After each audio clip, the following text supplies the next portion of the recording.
ഇന്ത്യയിൽ എങ്ങനെയാണ് ലീഗലായിട്ട് charitable activities ചെയ്യുക എന്ന് നമുക്ക് നോക്കാം. അപ്പോൾ ഒരു ട്രസ്റ്റ് എന്ന് പറയുന്നത് ഒരു ചാരിറ്റബിൾ ആക്ടിവിറ്റി ചെയ്യാനുള്ള ഒരു എൻറ്റിറ്റിയാണ് ട്രസ്റ്റ് എന്ന് പറയുന്നത്. അപ്പോൾ ആദ്യം നമുക്ക് ഇതിലേക്ക് വേണ്ടിയിട്ട് ഒരു സെറ്റിലറുടെ ആവശ്യമുണ്ട്. അതായത് ഒരു ഫണ്ട് ഒരാൾ കോൺട്രിബ്യൂട്ട് ചെയ്യുകയാണ്. ഉദാഹരണത്തിന് ഒരു 10,000 രൂപയുടെ ഒരു ഫണ്ട് ഞാൻ കോൺട്രിബ്യൂട്ട് ചെയ്യുന്നു. അങ്ങനെയാണ് ഒരു ട്രസ്റ്റ് നമ്മൾ ഫോം ചെയ്യുന്നത്.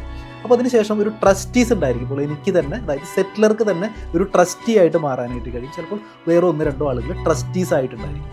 അപ്പോൾ ഇവരെല്ലാവരും കൂടിയിട്ട് ഒരു കോമൺ കോസിന് വേണ്ടിയിട്ട്, അതായത് ഒരു ചാരിറ്റബിൾ പർപ്പസിന് വേണ്ടിയിട്ട് എന്ത് ചെയ്യുന്നു, ഈ ഫണ്ട് മാറ്റിവെക്കുന്നു. അല്ലെങ്കിൽ അതിനുശേഷം ഒരുപാട് ഡൊണേഷൻസ് അല്ലെങ്കിൽ കോൺട്രിബ്യൂഷൻസ് വരും. ഇതെല്ലാം ഈ ചാരിറ്റബിൾ ആക്ടിവിറ്റീസിന് വേണ്ടിയിട്ട് മാറ്റിവെക്കുന്നു.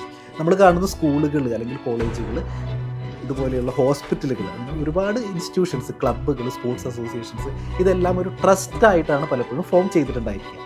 അപ്പോൾ ചാരിറ്റബിൾ ആക്ടിവിറ്റീസിന് മാത്രമല്ല കേട്ടോ, നിങ്ങൾക്ക് വേണമെന്നുണ്ടെങ്കിൽ ഒരു റിലീജിയസ് പർപ്പസിന് വേണ്ടിയിട്ട് ട്രസ്റ്റ് ഫോം ചെയ്യാം. അല്ലാന്നുണ്ടെങ്കിൽ ഒരു ബിസിനസ് പർപ്പസിന് വേണ്ടി പോലും വേണമെങ്കിൽ ട്രസ്റ്റ് ഫോം ചെയ്യാവുന്നതാണ്.